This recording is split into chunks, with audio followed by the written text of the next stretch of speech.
friends, my name is Katie. Welcome back to my channel, Life Between Words. Today I'm here to do the New York Times By the Book tag. I was tagged by Brittany from Under the Radar Books, and I'm so excited to do this tag because it's a great one in my opinion. So the first question is, what do you have on your nightstand? I actually have quite a bit on my nightstand because I just sort of have a pile of books, some of which I'm reading and some of which I'm eager to read and some of which are just there because I don't have a place for them yet. First, I have Grace-Based Parenting. It's by Dr. Tim Kimmel. I always have a parenting book going. This one I've been reading through with my home group from church. We've actually finished it, but I have not. I am still on chapter 4, so I have quite a ways to go, but I am working my way through this slowly. Next I have I'll Give You the Sun by Jandy Nelson.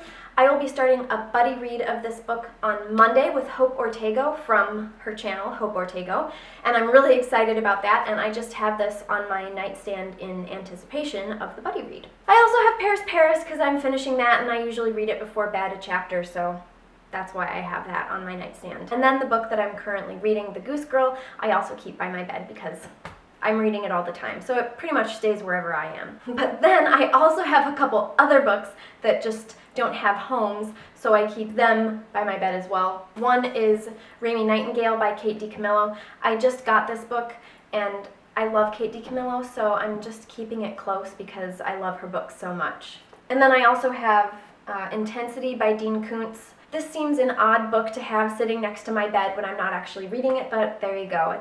I just haven't found a home for it yet, so that's where it's staying. Question number 2 is, what was the last truly great book you read? And that would be Assassin's Apprentice by Robin Hobb. I just finished this a few days ago, and it was truly great. I mean, I'm not sure that I can think of a whole lot wrong with this book. It was wonderful. The characters were totally fleshed out. The world building was spectacular. The plot was riveting. I mean, there was not one thing about this book that I would change. I loved it so much. Question number 3 is, if you could meet any writer, dead or alive, who would it be and what would you want to know? For me, that answer would, without a doubt, be Jane Austen. I love her books and I love the stories that she tells. A couple years ago, I read a biography of her by Claire Tomlin called Jane Austen, A Life, and it was wonderful. But for how much she was able to put into this book, Jane Austen is actually kind of a mysterious character. Not a whole lot is known about her because she was very private. I mean, we do know a lot, but comparatively to some other writers, we don't know a whole lot.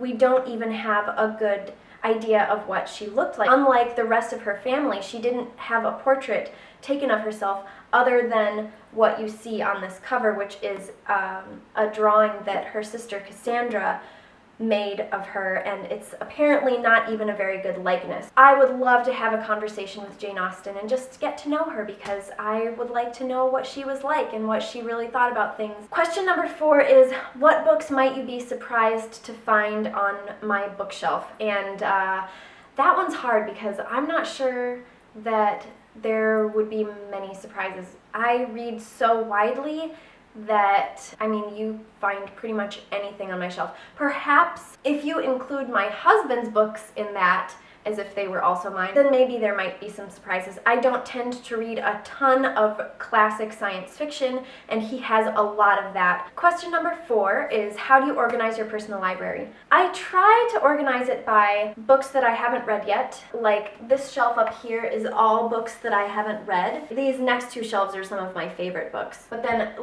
they end up getting mixed up. Like, I've got The Lives of Locke Lamora. I've got the whole trilogy, actually, and I haven't read any of them yet. So really, they should go up here, but there's no more room on that shelf. We've got 2 other bookcases that are completely random in terms of how they're organized, except for I try to keep authors together, but other than keeping authors together, my books aren't alphabetical. Question number 7 is twofold. The first part of the question is, disappointing, overrated, what book did you feel like you were supposed to like but you just didn't? For me, that book is definitely Throne of Glass. I honestly don't understand the hype around this series. I've read the first 2 books now, and I just couldn't get into it. I didn't really like the writing very much. I found Selena Sardathian to be so annoying. I couldn't get past her character. She drove me nuts. It would take up too much time for me to tell you all the reasons why I just didn't get along with this book. I might try the third book to see if it gets any better, but I actually have heard from most people that the second book is the best in the series, and I wasn't even super impressed with that one, although I did like it better than the first. There's just so many other books that I want to read that I just don't know if I really want to spend the time forcing myself to like a series that I just don't like. So the second part of this question is, do you remember the last book that you put down without finishing? Like I said in my 25 bookish facts about me,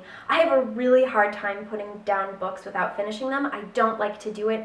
It sort of eats away at me a little bit. So even if I don't like the book, I generally will complete it. The last book that I put down without finishing was a book called Cleopatra by Margaret George. I'll put a picture here. I didn't put it down without finishing it because I didn't like it. I put it down without finishing it because I lost it. And I can tell you exactly where I lost it. I had gone to get my hair cut and I left the book at the salon. And this was like, oh man, like 5 years ago probably. That's the last book that I didn't finish, so it's been quite a while. Question number 8 is, what kind of stories are you drawn to, and are there any you stay away from? My favorite books tend to be strongly character-driven, although I do like a good plot. If there's no plot, I don't end up loving it that much. Usually it's like a mix of good characters and good plot. Question number 9 is, if you could require the president to read one book, what would it be? Without a doubt, The Read Aloud Handbook by Jim Trelease. After I read this book, I felt like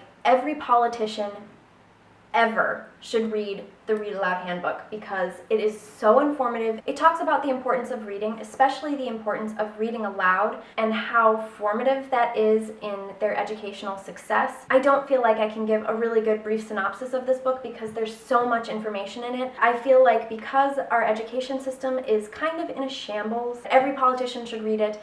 Every president should read it, every parent should read it, every teacher should read it. This is just a must-read, I feel like. This is my favorite parenting book, and it's not even really a parenting book, but I love it so much, and this has influenced me and my reading habits with my son more than any other book. And then question number 10, the final question is, what book are you planning on reading next? Now, I already mentioned that I have a buddy read with Hope Ortego to read I'll Give You the Sun by Jandy Nelson, but other than that book, after I finish The Goose Girl, I plan on picking up Voices in the Ocean by Susan Casey, about dolphins. That is the New York Times By the Book tag. I am going to tag, who am I going to tag? Julie from A Girl in a Book, Jess from Jess McGlynn, and Meryl from A Blackbird's Books. And anyone else who wants to do it too. I don't want to leave anyone out. Those are just 3 off the top of my head. So go forth and do the New York Times By the Book tag. Remember to like, comment, and subscribe below if you like this video, and I will talk to you next time. Bye! I just wanted to share with you this funny little thing that happened this morning. So my son and I were at a garage sale because it's a beautiful day, and what better way to spend the day than to go garage sailing? And by garage sailing, I just mean one garage sale. The toy that Fox picked out was this airplane because he loves airplanes. And inside, they actually had all the original pieces. You know, there's these little passengers, and then pilot, and there's another pilot too, a female pilot, which is always nice. But then when we got home, I realized, I opened this up, and there's Snow White.